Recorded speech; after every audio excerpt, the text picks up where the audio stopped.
ناظرین، ذوالفقار علی بھٹو کے انٹرویو کو ہم ڈسکس کر رہے تھے اپنی سیریز ملاقاتیں کیا کیا میں، اور اس میں ہمارا آج آخری پارٹ جو پارٹ 3 ہے، پارٹ 3 ہمارا آخری پارٹ ہوگا۔ یہاں یہ انٹرویو مکمل ہو جائے گا اور پھر ہم اپنے سلسلے کے اگلے انٹرویو کی جانب بڑھیں گے۔ تو جہاں سے ہم نے اس کو چھوڑا تھا وہاں سے کنٹینیو کرتے ہیں۔ آپ کے خیال میں دستور سازی میں تاخیر کیوں ہوتی رہی؟ حکمران طبقہ انتخابات سے خوفزدہ تھا اور اسے اندیشہ تھا کہ انتخابات میں اس کی قیادت ختم ہو جائے گی۔ اس کی یہی کوشش رہی نئی قیادت ابھرنے نہ دی جائے اور مدت اقتدار میں اضافہ ہوتا رہے۔ ملک میں آنے کے بعد آپ نے عوام کی حالت بہتر بنانے کے لیے کیا اقدامات کیے؟ میں نے لاڑکانہ میں ایک تنظیم بنائی جس کا مقصد کسانوں کے لیے سہولتیں فراہم کرنا تھا۔ کیا آپ نے عملی سیاست میں حصہ لیا؟ جی نہیں، ملک میں انتخابات ہی نہیں ہو رہے تھے تو عملی سیاست میں کیا حصہ لیتا۔ 1958 میں انتخابات ہونے والے تھے اور میں نے ان میں حصہ لینے کا فیصلہ کر لیا تھا۔ کیا آپ سمجھتے تھے اگر انتخابات ہو جاتے تو ملک میں ایک نئی قیادت آ جاتی؟ یقیناً، نیا خون آتا اور نئی قیادت ابھرتی۔ انتخابات ہمیشہ تبدیلیاں لاتے، سیاسی جمود ختم کرتے اور سیاسی شعور میں گہرائی پیدا کرتے ہیں۔ انتخابات کے وقت لوگوں کو یہ دیکھنے کا موقع ملتا ہے کہ کون کتنے پانی میں ہے۔ مختلف شخصیتیں سامنے آتی ہیں اور مختلف صلاحیتوں میں انتخاب کا موقع ملتا ہے۔ عوام دیکھ سکتے ہیں کس کے معاملات صاف ستھرے ہیں اور کون گندا کھیل کھیل رہا ہے۔ سیاسی پارٹیوں کا کردار کھل کر سامنے آتا ہے۔ آزادانہ اور غیر جانبدارانہ انتخابات سیاسی زندگی کی اصل روح ہیں۔ پاکستان میں آنے کے بعد آپ نے تعلیم کا میدان منتخب کیا یا وکالت کا؟ سچ پوچھیے، مجھے شروع سے علمی مشاغل سے گہری دلچسپی رہی۔ اسی شوق نے مجھے ساؤتھ ہیمپٹن یونیورسٹی انگلستان میں کام کرنے پر مجبور کیا۔ میں وہاں بین الاقوامی قانون کا لیکچرار مقرر ہوا۔ مجھے فخر ہے میں ایشیا کا پہلا مسلمان تھا جسے یہ اعزاز حاصل ہوا، لیکن جلد ہی یہ فخر میرے اندر ایک کسک میں تبدیل ہو گیا۔ میں سوچنے لگا میری تمام صلاحیتیں میرے وطن کی ہیں تو میں انہیں کسی دوسرے ملک کے لیے کیوں ضائع کروں؟ چنانچہ اپنے وطن چلا آیا اور سندھ مسلم لاء کالج کراچی میں بین الاقوامی قانون پڑھانے لگا۔ دوسری طرف وکالت کا کوچہ دعوت عز و شوق دے رہا تھا، چنانچہ وکالت بھی شروع کر دی۔ 1956 میں سکندر مرزا نے اقوام متحدہ کے مندوبین کے لیے میرے نام کی سفارش کی تھی، لیکن میں نہیں جا سکا۔ تاہم 1957 میں پاکستان کی نمائندگی کا شرف حاصل ہوا۔ میری عمر اس وقت صرف 29 سال تھی اور مجھے ڈر تھا شاید کم عمری کے باعث اپنے فرائض خوبی سے ادا نہیں کر سکوں گا، لیکن خدا کے فضل سے میری کارکردگی اچھی رہی اور اسی کارکردگی نے مجھ میں وہ اعتماد پیدا کیا جو مستقبل میں میری کامیابی میں بہت مددگار ثابت ہوا۔ 5:30 بجے بھٹو صاحب اٹھ کھڑے ہوئے اور ہنستے ہوئے بولے، بس ختم ہو گیا آپ کا انٹرویو؟ جی نہیں، ابھی صرف ماضی کی باتیں ہوئی ہیں، ابھی حال اور مستقبل کی باری ہے جو اس کے مقابلے میں زیادہ اہم ہے۔ میں پریزیڈنٹ ہاؤس جا رہا ہوں، 1 گھنٹے بعد آؤں گا، شاید پھر کچھ وقت نکل آئے۔ میں جب بھٹو صاحب کے ہمراہ باہر نکلا تو ملازموں اور دوسرے لوگوں نے مجھے سلام کیا اور اس طرز اتفاق پر دل جل اٹھا۔ ہائے یہ جھوٹا احترام! بھٹو صاحب 7:15 بجے آئے تو میں باہر ہی کھڑا تھا۔ کہنے لگے مجھے ابھی ایک ضروری کام سے جانا ہے اور اس کے بعد لاہور روانہ ہو جاؤں گا، آپ بھی چلیے، ہوائی جہاز میں باتیں ہوں گی۔ میں بھاگم بھاگ ہوائی اڈے پہنچا، سیٹ کے بارے میں معلوم کیا۔ جواب ملا، ہم آپ کو ویٹنگ لسٹ پر رکھ لیتے ہیں، 4تھا نمبر ہے آپ کا، 8 بجے معلوم کر لیجئے گا۔ خوش قسمتی سے وہاں ایک شناسا مل گئے، انہوں نے 5 منٹ میں ٹکٹ میرے ہاتھ میں تھما دیا۔ میں بھٹو صاحب کے برابر میں بیٹھا تھا، وہ کچھ تھکے تھکے نظر آئے، آنکھوں میں ایک ان کہی داستان پھیلی ہوئی تھی جو مکمل ہونے کے لیے بےتاب تھی۔ ان کے چہرے کے نقوش غیر معمولی طور پر کشیدہ تھے، شاید سیاسی رکابت گہری ہو چلی تھی۔ ان کی پیشانی پر سلوٹیں نمودار ہو رہی تھیں جیسے کوئی موڑ آنے والا ہو۔ باتوں کا سلسلہ دوبارہ شروع ہوا۔ بھٹو صاحب، کیا آپ پاکستان کے سفارت خانوں کی سرگرمیوں سے مطمئن ہیں؟ ذرا قریب آتے ہوئے کہنے لگے، ہماری کارکردگی خاصی تسلی بخش ہے۔ دراصل یہ کام وسیع وسائل کا تقاضا کرتا ہے اور ہم ایک حد سے زیادہ رقم خرچ نہیں کر سکتے۔ کیا آپ مجھے یہ کہنے کی اجازت دیں گے کہ ہماری سفارتی سرگرمیاں معیار سے بہت نیچے ہیں اور اس کی وجہ محض پیسوں کی کمی نہیں؟ میرے نوٹس میں انتہائی دلخراش واقعات آئے ہیں۔ کیا آپ کے پاس کچھ تجاویز ہیں؟ بھٹو صاحب نے موضوع میں قدر دلچسپی لیتے ہوئے پوچھا۔ جی ہاں، پہلی تجویز یہ کہ ایک ایسا ادارہ قائم کیا جائے جس کا مقصد سفیروں کی بہت اچھی تربیت ہو۔ سفارتی معاملات میں یہ بات بڑی اہم ہے کہ ہمارا سفیر جس ملک میں جائے اسے وہاں کی زبان آتی ہو۔ مجھے آپ سے اختلاف ہے۔ اگر آپ کا اصول تسلیم کر لیا جائے تو چین اور روس سے کوئی سفیر نہیں ہو سکتا، کیونکہ وہ بالترتیب صرف چینی اور روسی زبان بولتے ہیں۔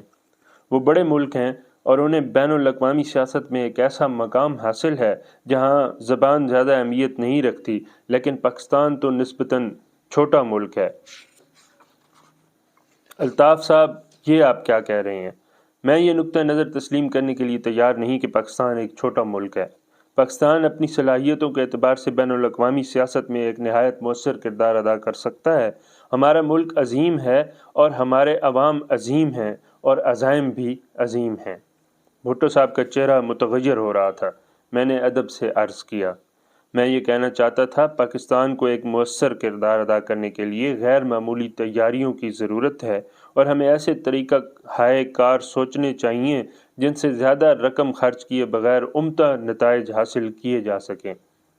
آپ جانتے ہیں لارنس آف اریبیا نے زبان کے بل بوتے پر انگریزی استعمار کے لیے کتنا بڑا کام کیا۔ اس لیے ہمیں اپنی تمام صلاحیتوں سے کام لینا چاہیے۔ مجھے اس بات سے اتفاق ہے۔ واقعی ہمیں غیر ملکی زبانیں سیکھنے پر خاص توجہ دینی چاہیے۔ آپ کی دوسری تجویز کیا ہے؟ دوسری تجویز یہ کہ ہمیں سیاسی ذہن رکھنے والے ایسے کارکن تیار کرنے چاہیے جو عوام کے اندر کام کرنا جانتے ہوں۔ انہیں مختلف سفارت خانوں میں ایک خاص مدت کے لیے تعینات کیا جائے جو دوسرے ممالک میں اپنے ملک کے اوصاف عمدگی سے پیش کریں۔ میرے خیال میں یہ افراد عوامی سطح پر وہ کام کر سکتے ہیں جو سفیروں کے بس میں نہیں ہے۔ اچھی تجویز ہے، ہم اس پر سنجیدگی سے غور کریں گے۔ میری تیسری تجویز یہ ہے کہ پاکستان پر مختلف زبانوں میں انتہائی دیدہ ذیل تعارفی لٹریچر تیار کیا جائے اور سفارت خانوں کے ذریعے ہر ملک میں پھیلایا جائے۔ PIA کے طیاروں میں یہ لٹریچر دستیاب ہونا چاہیے۔ ملک میں ایسی تنظیمیں موجود ہیں جو یہ کام حکومت پر مالی بار ڈالے بغیر کر سکتی ہیں۔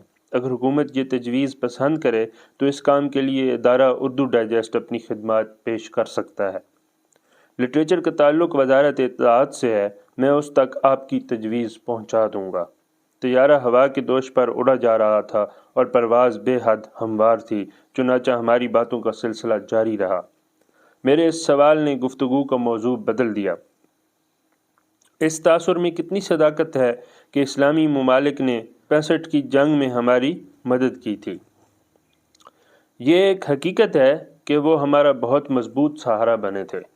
اسلامی ممالک سے تعلقات مزید مستحکم بنانے کے لیے آپ کیا کچھ کرنا چاہتے ہیں؟ ہم مسلم سربراہوں کو پاکستان آنے کی دعوت دے رہے ہیں اور معاہدہ استنبول بھی مثبت کردار ادا کر رہا ہے۔ میں نے اس پر تبصرہ کرتے ہوئے کہا، ہمیں عوامی سطح پر لگے بدھے انداز سے ہٹ کر کام کرنے کی ضرورت ہے۔ ہمارے تعلقات اسلامی ملکوں کے عوام سے جتنے گہرے ہوں گے اتنے ہی تعاون کے دائرے وسیع ہوں گے۔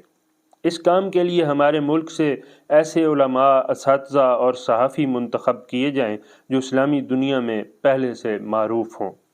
وفود کے یہ تبادلے عوام کے اندر محبت اور خیر سگالی کے سچے جذبات پیدا کریں گے جو ذہنی ہم آہنگی کو فروغ دیں گے۔ بھارت عرب ممالک میں اپنے چوٹی کے علماء بھیجتا ہے جو اس کا بھرم قائم رکھے ہوئے ہیں۔ یہ تبادلے یقیناً مفید رہیں گے۔ انہوں نے مجھ سے اتفاق کیا۔ کیا آپ ایک ایسا ادارہ قائم کرنے کی ضرورت محسوس کرتے ہیں جہاں مختلف ممالک بالخصوص اسلامی ممالک کے مسائل، وہاں کے عسکری اور سیاسی رجحانات، ان کے وسائل اور وہاں کی زندگی کے مختلف پہلوؤں پر ماہرین کی رہنمائی میں تحقیقی کام ہوتا رہے؟ یہ تحقیقی کام خارجہ تعلقات کے استحکام میں مفید ثابت ہو سکتا ہے؟ کچھ سوچ بچار کے بعد وہ مخاطب ہوئے۔ ایک نہیں، کئی ادارے ہونے چاہیے۔ دراصل یہ کام سیاسی جماعتوں کا ہے۔ ترقی یافتہ ملکوں میں سیاسی جماعتوں کے سیکریٹریٹ ہوتے ہیں جن میں امور خارجہ کا ایک بہت بڑا شعبہ کام کرتا رہتا ہے۔ دیکھنے میں آیا ہے کہ ان سیاسی جماعتوں کا تجزیہ حکومت کے تجزیے سے بہتر ہوتا ہے۔ ہمارے ہاں ابھی تک اس پائے کا تحقیقی کام شروع نہیں ہوا۔ آپ نے ایک اہم نکتہ اٹھایا ہے، مجھے امید ہے ارباب اختیار اس پر سنجیدگی سے غور کریں گے۔ اب ہم انتہائی نازک مسئلے پر گفتگو کرنے چلے تھے۔ میں نے اختصار سے پوچھا، کیا بھارت واقعی دل سے پاکستان سے دوستانہ تعلقات استوار کرنا چاہتا ہے؟ سوال سن کر بھٹو صاحب نے آنکھیں بند کر لیں، سیٹ پر آگے کی طرف جھکے اور پھر مجھ پر نظریں جماتے ہوئے کہنے لگے، میرے خیال میں یہ سب ایک فریب ہے۔ ہماری شدید خواہش ہے ہمسایہ ملک سے ہمارے تعلقات نہایت اچھے ہوں، لیکن بھارت کی نیت ٹھیک نہیں لگتی۔ ہندو ذہنیت کی پوری تاریخ ہمارے سامنے ہے۔ اس نے بر صغیر میں ہر نئی ابھرنے والی تہذیب کو اپنے اندر جذب کر کے اس کی انقلابی اور تحریکی قوت ختم کر ڈالی۔ اس ہندو تہذیب نے بدھ مت کو نگلا، جین مت کی روح کھینچ لی، اور یہی سلوک اسلامی تہذیب کے ساتھ بھی کرنا چاہا، لیکن اسلامی تہذیب اتنی جاندار ثابت ہوئی کہ ہندو تہذیب کے تمام ہتھ کنڈے اور سارے حربے ناکام رہے۔ 19ویں صدی میں ہندو تہذیب ایک نیا سوانگ بھر کر سامنے آئی اور اس نے اپنا نام انڈین نیشنل کانگریس رکھ لیا۔ منصوبہ یہ تھا کہ آہستہ آہستہ مسلمانوں کے اندر سے وہ جوہر کھینچ لیا جائے جو انہیں زندہ، غیور اور بے باک رکھتا ہے۔ قائد اعظم کی دور بین نگاہوں نے ہندو ذہنیت کے خطرناک ارادے بھانپ لیے اور انہوں نے اپنی تمام کوششیں مسلمانوں کے اندر سیاسی، دینی اور تہذیبی شعور منظم کرنے پر صرف کر دیں۔ یوں مسلمان اپنا جداگانہ تشخص قائم رکھنے میں کامیاب رہے۔ اس کی بنیاد پر بر صغیر تقسیم ہوا اور ہندو عفریت پیچ و تاب کھاتا رہ گیا، مگر شکار پھانسنے کے نئے نئے منصوبے بناتا رہا۔ ہندو برہمن نے پاکستان کا وجود کبھی تسلیم نہیں کیا، تاہم اب اس کی مسلم کش پالیسی نے ایک نیا روپ دھار لیا ہے۔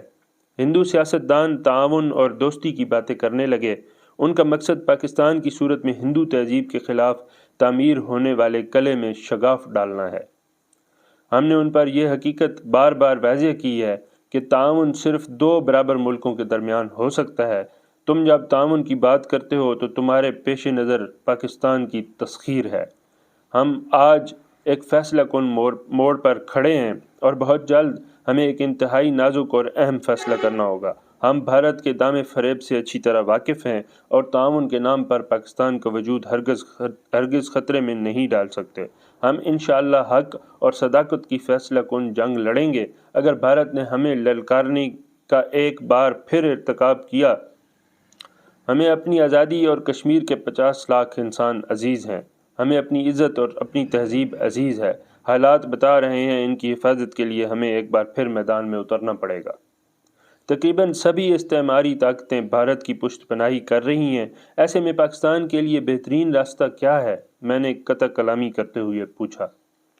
الطاف صاحب، میں اپنی سیاسی بصیرت کی بنا پر پیشن گوئی کرتا ہوں کہ استعمار آخری دموں پر ہے، وہ اونچے ہتھ کنڈوں پر اتر آیا ہے اور یہی اس کے انجام کی دلیل ہے۔ انسانی آزادی اور حریت فکر کا جو طوفان امڈا چلا آ رہا ہے، اب اسے روکنا کسی کے بس میں نہیں۔ پاکستان کے لیے سب سے محفوظ راستہ یہی ہے کہ وہ استعمار کا اعلی کار بننے کے بجائے اپنے وسائل پر انحصار کرتے ہوئے زندگی کی دوڑ میں آگے بڑھنے کے لیے جدوجہد کرتا رہے۔ ہماری قوم اپنے اندر بے پناہ صلاحیتیں رکھتی ہے، اگر اسے اپنی صلاحیتوں پر اعتماد کرنے کا خوگر بنا دیا جائے تو وہ ناقابل تسخیر چٹان ثابت ہوگی۔ قوم میں یہ اعتماد کون پیدا کر سکے گا؟ ظاہر ہے یہ کام قیادت کا ہے۔ کیا ہماری موجودہ قیادت میں یہ صلاحیت پائی جاتی ہے؟ اس کا جواب آپ خود تلاش کیجئے۔ مجھے حیرت ہے کہ آپ کو یہ سوال کرنے کی ضرورت کیوں پیش آئی۔ قومی زندگی کے ہر شعبے میں جو ترقی ہوئی ہے وہ اس کا واضح جواب ہے۔ آپ کے خیال میں کیا قومی مسائل پر اختلاف رائے قومی وحدت کو نقصان پہنچاتا ہے؟ جمہوری نظام اختلاف رائے کا احترام کرتا ہے، جس کی بدولت سیاسی زندگی میں شعور پر پروان چڑھتا ہے، لیکن اگر اختلاف رائے کے پیچھے دیانت اور بے غرضی کے بجائے مخصوص مفادات کام کر رہے ہوں تو یہ قومی صحت کے لیے سخت نقصان دہ ہے۔ بھٹو صاحب، اسلامی ممالک کے اجتماعی دفاع کے سلسلے میں یہ تجویز سامنے آئی ہے کہ تیل کی دولت سے مالا مال ملک زیادہ سے زیادہ زر مبادلہ جمع کریں اور پاکستان ان کے لیے اسلحے کے کارخانے لگائے۔ کیا آپ اسے ایک مفید تجویز سمجھتے ہیں؟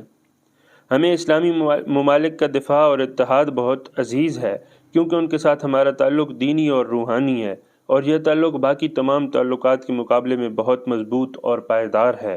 اگر اسلامی ممالک اس تجویز پر متفق ہو جائیں اور ہم مل جل کر کام کر سکیں تو ہمارے لیے اس سے بڑی اور کیا سعادت ہو سکتی ہے۔ کیا آپ قوم کے نام کوئی پیغام دینا پسند کریں گے؟ قریشی صاحب، پیغام دینے کی ضرورت اس وقت پیش آتی ہے جب ہم ایک دوسرے سے دور ہوں۔ دراصل محبت اور احترام کے پیغام کسی نامہ و قاصد کے محتاج نہیں ہوتے، دلوں کی دھڑکنیں پیغام نشر کرتی ہیں۔ تم بہت اصرار کر رہے ہو، میری طرف سے یہ چند الفاظ تحریر کر دینا، شوق آرزو اور عشق و عزیمت کی چنگاری بجھنے نہ پائے کہ یہی ہماری قیمتی متاع ہے۔ یہ پیغام دیتے ہوئے بھٹو صاحب کی آنکھیں نمناک ہو گئیں اور ان کے چہرے پر برٹرنڈ رسل کی فکری عظمت کا پرتو پھیلتا گیا۔ اناؤنسر نے اعلان کیا، ہم لاہور کے ہوائی اڈے پر اترنے والے ہیں۔ ہم سنبھل کر بیٹھ گئے اور 10-12 منٹ بعد زمین پر اتر چکے تھے۔